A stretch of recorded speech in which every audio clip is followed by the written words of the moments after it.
Cordial saludo para todos, bienvenidos a la información, 11:30 minutos de hoy 2 de septiembre de 2024. Llegamos con la información para contarles una noticia urgente. El, el proceso por la violación de topes de la campaña de Gustavo Petro pasa de estable a estado grave, gravísimo y reservado.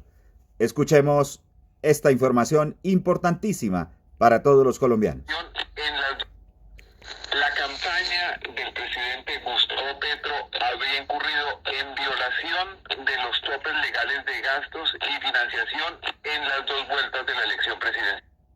Son los límites en más de 5.300 millones de pesos y que además recibió aportes de personas jurídicas contrariando la ley que lo prohíbe expresamente. Las alegadas irregularidades sobrepasan los 3.700 millones para la primera vuelta y los 1.600 millones en la segunda vuelta.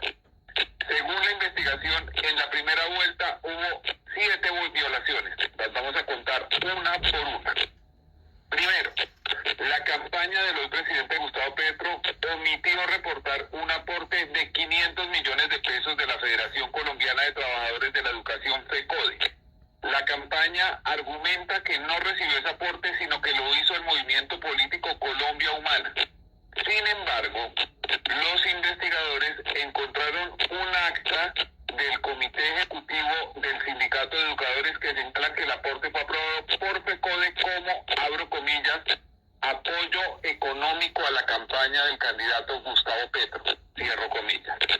Además, existe una certificación del fiscal de FECODE en la que consta que el cheque por 500 millones de pesos fue girado a Dagoberto Quiroga de Colombia Humana como, abro comillas, aporte económico para colaborar con la campaña Petro Presidente 2022-2026.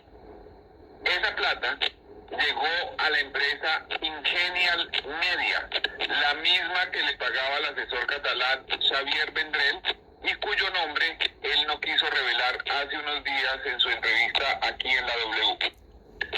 La segunda alegada irregularidad consiste en haber omitido en el informe final de gastos un aporte por 500 millones de pesos del partido Polo Democrático. Sobre este aporte hay una curiosidad.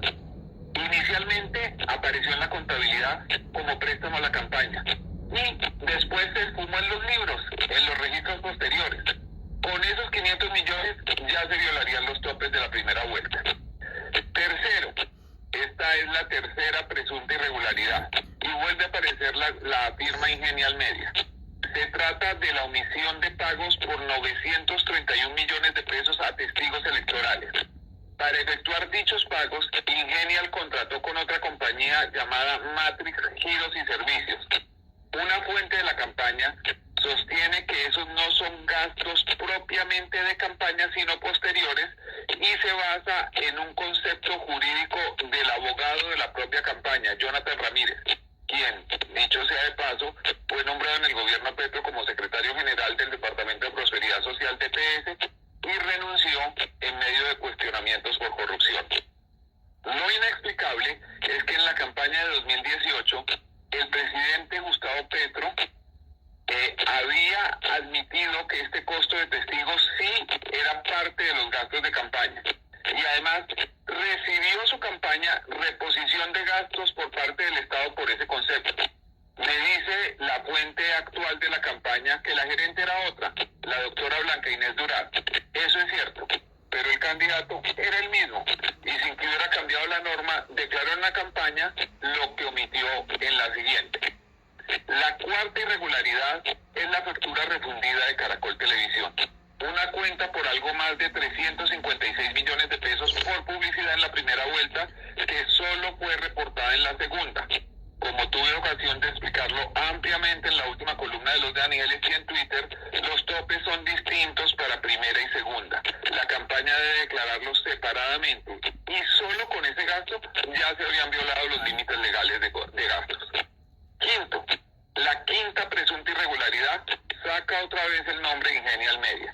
No fueron reportados 202 millones de pesos que recibió esa empresa para la operación de testigos de Vendrell.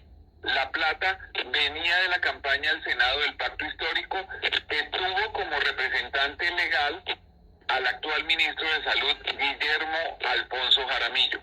Una transferencia de plata entre campañas que aparentemente no fue reportada conforme a las normas. La sexta alegada ilegalidad. La campaña omitió reportar más de 1.200 millones de pesos por vuelos privados de aviones y un helicóptero pagados a la Sociedad Aérea de Ibagué, SADI-SAS. Las facturas a Ricardo Roa, gerente de la campaña y hoy presidente de Ecopetrol, fueron anuladas y reemplazadas por otras que disimulaban que las aeronaves realmente servían para el transporte del candidato y otros miembros de la campaña. La séptima ilegalidad consiste en los informes contables de los aportes del sindicato de Ecopetrol, la Unión Sindical Obrera USO. Fueron omitidos 121 millones de pesos. Esa plata fue entregada el viernes 27 de mayo, 2 días antes de las elecciones de primera vuelta, en transporte, y fueron gastados en transporte, combustible y alimentación. Es decir, fueron gastos en efectivo del día de elecciones. Ni FECODE ni la USO, que son personas jurídicas, podían hacer aportes a la campaña presidencial. La norma establece que solo pueden hacerlo personas naturales. Las presuntas irregularidades en la segunda vuelta superan los 1.600 millones de pesos y son 5. Primero, el alquiler del Movistar Arena para la celebración de la victoria del presidente Gustavo Petro en segunda vuelta. Ese valor fue reportado por 150 millones de pesos, pero costó 250 millones. La empresa TVL Live SAS expidió 2 facturas. La primera a nombre de Ricardo Roa por 150 millones. La segunda por 100 millones a una empresa llamada Servirred SAS. Las 2 facturas tienen como objeto la realización del evento del Pacto Histórico en el Coliseo, pero solo una fue contabilizada. Los otros 100 millones fueron omitidos. La segunda alegada irregularidad en la segunda vuelta tiene que ver otra vez con Ingenial Media, la empresa que le pagaba al consultor catalán Javier Vendrell. Hay una omisión de pagos por 177 millones para testigos electorales. Es una lástima que nunca hayas... Bueno, ahí está. Y sigue, continuamos. La investigación ejecutada por un equipo multidisciplinario y dirigida por los magistrados Benjamín Ortiz, del Partido Liberal, y el cuestionado... Bueno, señores, entonces, esa información es extremadamente importante y decenas de personas que representamos a millones de colombianos hemos trabajado durante casi 2 años en la Comisión de Acusaciones y en el Consejo Nacional Electoral para que se haga justicia en Colombia. Justicia es lo que pedimos. Pero esto le llega a Gustavo Petro en una mala hora, porque adicional a esto, el tema de la gasolina de los aviones no se ha superado. Simplemente importaron gasolina sin tener dinero, sacaron de otro lado es decir, hicieron un hueco para tapar otro, y en este momento están consumiendo gasolina importada para poder cubrir, pero plata no hay. Están haciendo huecos y huecos y huecos. La cosa en la economía está desastrosa. Y esto nos lo dice el Contralor, por ejemplo, que hoy manifiesta que no le han pagado a las empresas generadoras de servicios de energía eléctrica y hay más de 10 millones de colombianos que se quedarían, como los bogotanos están sin agua, les están cortando el agua, ahora también para 10 millones de colombianos les van posiblemente a hacer cortes de energía. Mire, es un llamado muy...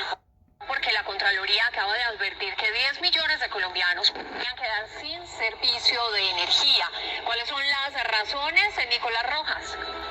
Mire, es un llamado muy importante por parte de la Contraloría en riesgo de racionamiento 10 millones de colombianos y el Riesgo de racionamiento 10 millones de colombianos, no nos alcanza el tiempo, pero Gustavo Petro y el ministro de Hacienda y de Transporte le están haciendo una trampa a los camioneros. Están llamando a los pequeños camioneros a decirles que les van a hacer un bono, el mismo bono que les dieron a los taxistas que no existe.